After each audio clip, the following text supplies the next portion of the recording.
Welcome to the Self-Awareness and Self-Compassion Podcast, formerly known as the Full Spectrum Feeling Podcast. I'm your host, Blaise Schwaller, life coach, mom, and former tattoo artist. I help people heal their past, speak their truth, and love the lives that they're living now. Join me here every week for conversations on how to live an imperfect but fully engaged life that embraces all the feels so that you can stretch into your best life while enjoying the you that's here right now.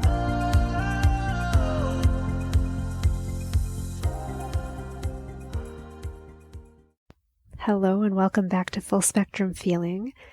This week, I want to touch back in on the New Year's resolutions that we talked about last week and my determination in my health journey. And I want to expand on this because I think it's really interesting to touch in on how we have self-judgment about who we are and what we want to be. And we judge ourselves when we feel like we're not being our best self or like we've let ourselves lose something. And that's something that I definitely have dealt with when I think about my body, my health, how I think about what I'm able to achieve and where I see myself going in my life. How do I see my health, in 10, 20, 30 years? And what does that mean about me as a person? What does it mean if I don't have what I want? What does it mean that I think I've lost something that I had as a teenager and as a 20-something? And I've had all of those thoughts and feelings, and I want to share them with you, just in case you also have been the victim of mean self-thoughts and judgments. So I've thought about this, and I've kind of labeled it the shape of my ambition, because it has a lot to do with the shape of my body and what it is that I think I want it to be versus what it is, what I think I want it to do versus what it does, and how do I feel about that? And this is a tender one, right? Because I want to love myself. I want to love my body, and I do, and I appreciate it so much, and it's given me so much, but it's so easy to forget that. And it's so easy to compare. And not just with other people, not even just comparing like with supermodels or people that I think are beautiful, but to compare with this idea that I have of myself from the past. And this idea that I have of my past self, I can understand as an idealized version of what I think it was like to be me as a teenager. Because I can guarantee teenage Blaise did not think that she was beautiful. She did not think that she was sexy. She did not think she was strong in this way.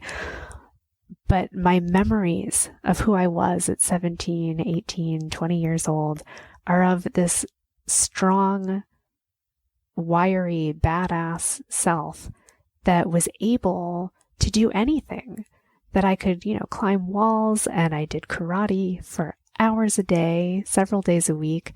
I had endurance that I just haven't managed to continue to see or even achieve again yet, that I look back on and think, good God, if I had only kept up with that, can I imagine how healthy I would be now, the health crises I would have avoided.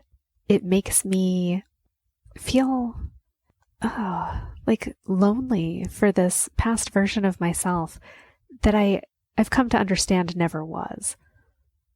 But I long for it, and I have this idea that if only I could achieve that kind of endurance, to be able to just do, unlimited sets of push-ups and sit-ups and jumping jacks again, wouldn't that make me the healthiest me that I could be? And I've had to really learn to question that, because is that even true? And then why do I want it to be true?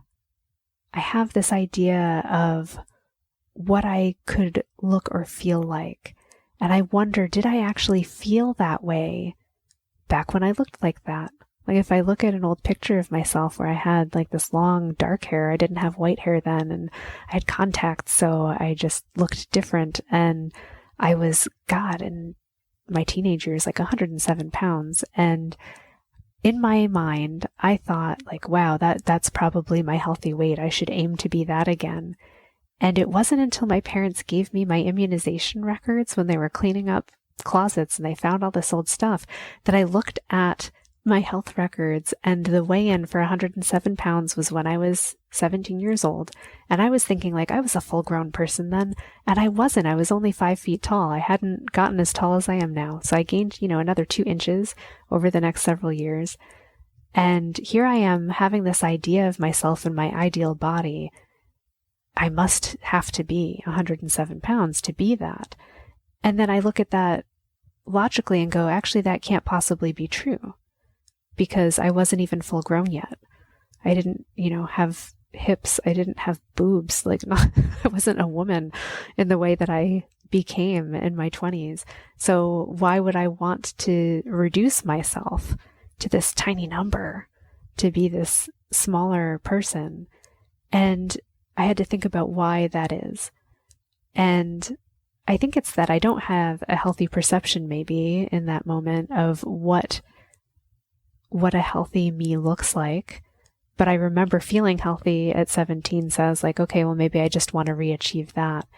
But the truth is, I can't get 2 inches smaller. I don't want to become a hunchback or anything. So clearly that's not correct. That's not a correct goal or ambition for myself. And I had no idea until I had that piece of paper in front of me. That blew my mind. I also think about, what is it about that age, about that era in my life that I'm wanting to re-achieve? And of course, part of it is remembering our youth, right? Where everything was new and relationships were exciting. There was a ton of romance and you could eat anything you wanted, or you felt like you could at that age. And there's the thought of how much do you have to restrict yourself now in order to regain that? And I'm losing that perception. I don't feel like I have to restrict myself in order to achieve a weight or a health. And for a long time, I really felt like I did, that in order to achieve a goal, in order to achieve the shape of my ambitions, that it would come with a lot of sacrifice and restriction. And yet, at that time in my life, it wasn't about sacrifice and restriction. It was actually about being active, about playing, about joy, and about being fully present in my life. What if achieving that shape now had more to do with being present in my life, aware of what's going on and moving around more? So that was an interesting thought to have. And some of what I really wanted is that level of energy, that ability to wake up energized. And what do I believe about my ability to wake up energized at 42 versus what I believed about it at 22? And I can say at 22, for me anyway, I was just wrapping up college. So I was still in my senior year of college. And back in those days, getting 3 to 5 hours of sleep a night felt like an achievement. You're like, wow, I got so much rest last night. And you could just go on and do anything. So part of that, I think, is of that age. I don't think that that's a healthy thing at all. And I wouldn't want that for myself again. So I'm able to look at that goal and say, well, I don't actually want to be 22 and sleeping 3 hours a night and actually doing damage to myself that I didn't feel for years. Isn't that an interesting thing to recognize as well?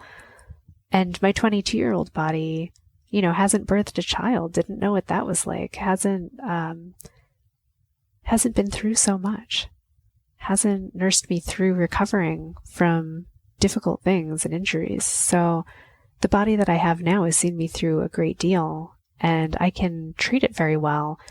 What am I actually wanting to get back, quote unquote?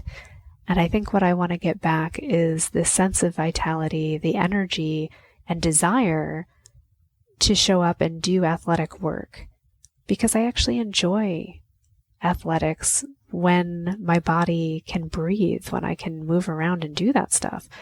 But I only get to enjoy that if I try to do it. And that harkens back to last week when I was talking about these determinations instead of resolutions. If I'm determined to do something, what does that person who already has it do in their life? Because someone who does the splits didn't learn to do the splits by just one day, doing splits. They had to work up to it. They actually practice it and they do it in their life. And it's the same thing with painting. I don't become good at painting by never picking up a paintbrush. I become good and skilled by actually doing the exercise and participating in it. So what I'm actually asking myself when I have this idea about what I want to be, who I want to look like, how I want to live, is really more about how I want to practice, the experiences that I want to be having more frequently. And that has a lot to do with just allowing myself to have those experiences and to be willing to have them badly before they happen well. I want to talk about that, about our ability to allow ourselves to have something badly before we have it well.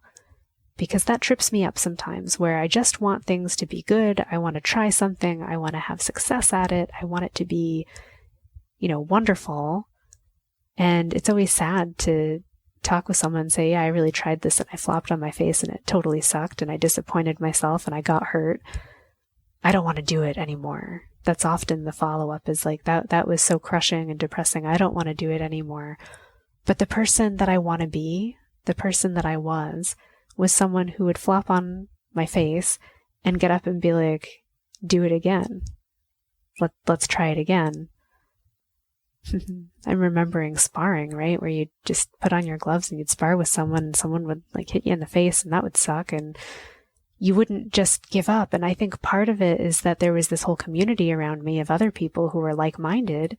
And that brings me to another point, is that it's important to find the people in your life that are really supportive of where you want to go and of what you want to accomplish, because it's a whole lot easier to achieve that goal, to become that person, with other people who are also doing it, with people who see you as someone doing the thing, who expect you to achieve it, that are determined to see you become that too. And it makes it easier. And I think it's why we enjoy being part of sports groups and joining other groups to help us learn languages or have like a book club, just anything in which we're part of a community that also values what we value. I think that's so important in achieving our ambitions. And we need to find that and reach out to other people, or just make space for that in our lives and not be just carrying this little tiny candle for ourselves. We want to be holding a candle with other people who are carrying a torch. We want to have someone showing us the way, but we also want someone there to help and see us as one of the team and doing the things. So when I look at my memory of what never was, what I'm really looking at is a vision of what could be. And I've learned to look at that as, I'm not lying to myself about my past anymore and thinking that I was more in shape or more beautiful or whatever than I was. I'm looking at it now as this inspiration or this template of what I actually can become next, because I never actually was 17 and the height I am now. I was never 107 pounds at this height, and I shouldn't try to be. I was never a mom at that age, but I am now. But like, who could I become? What do I look like and how do I feel when I've got all of this energy? When I am getting up and I want to get out of bed and go for a brisk walk in the morning sunlight and then come home and do some qigong for 20 minutes. What does that feel like? Because I haven't yet stepped into that yet. Right now, it's hard for me to get up early and want to do anything, but that's, next on my list of determinations. I'm determined to figure out how I can get to sleep, actually stay asleep and wake up energized so that I can do this, because I know it's possible and I'm going to do it.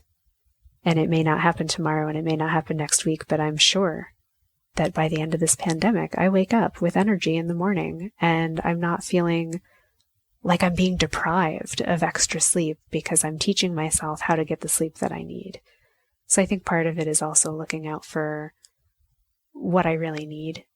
What might I actually need on this journey that allows me to achieve it? And it's a whole different way of goal setting that I've adopted for myself and that I help my clients through, is figuring out what is that support that you need and how are you going to provide it for yourself? Because it's really hard to achieve a goal when you don't have support systems in place. And some of those support systems can be as simple as like, how am I going to get enough sleep? It's the little things that we don't think of. It doesn't necessarily have to be, a team of 50 people doing the work for you or having a personal trainer or something, although sometimes it can be. Sometimes it's about figuring out how you're going to show up for yourself and how you're going to forgive yourself when you get off track, how you're going to make that shape happen, how you're going to shape your future. I really enjoy setting goals now, and I enjoy making them just difficult enough that they're exciting and challenging for me, and then breaking it down and finding my way, my determination of how they can come to pass. And the more I do it, the more I build this self-belief in myself that I really can do just about anything, that, failures and setbacks don't mean that I'm not going to do it. They're just part of this process. And recognizing that each time I hit one of these hurdles and one of these more difficult periods, that it actually has this opportunity in it to unpack something that maybe I hadn't considered at the beginning. It allows me to notice what I hadn't taken into consideration that still needs to be considered. And I look at it much more welcoming now. And I like helping other people welcome a sense of peace into the setback stages of our lives, because when you can learn to make peace with your process, the process just gets so much easier, and it's just astounding looking back at how fast you actually do achieve things. What did I hear? There was a quote, and I'm going to botch it, but it was about how we overestimate how much we can do in a short period of time, but we extremely underestimate how much we can do over a longer period of time. So if you look at a year out, you can accomplish way more than you think you can do in a year. But if you're planning for a week out, you probably will get less things done than you think you can do in that amount of time. And that seems to ring true to me, that when you slowly but surely build skills, build practices, build momentum into your life, you look back and you're like, wow, it all just built up and here I am, and I can't believe I've come so far. Whereas when you set out to accomplish 20 things over the course of this week, realistically, you only had a chance to do 1 to 3 of them. So of course that ends up feeling a little bit disappointing. So I would urge you to have kindness towards yourself, to look at whatever goal you're really reaching for right now and say, I'm determined, I'm going to get it, I know I'm going to get it. To look at why you want it, what is the actual root of why you want the thing, so that you're actually building towards the right goal and not just the outside look of it. Yeah, that shape. What's the shape of it? But what's the actual soul of it? And if you're working towards the soul of it, then I think you will achieve the shape of it. And that's pretty darn cool. If you have some goals that you're working on that you'd love to share, I would love to hear it. Please reach out to me at blaze@blazeschwaller.com and give me the scoop. Tell me what you're working on. Let's have a conversation. I hope you're having a wonderful weekend, and I will catch you next week.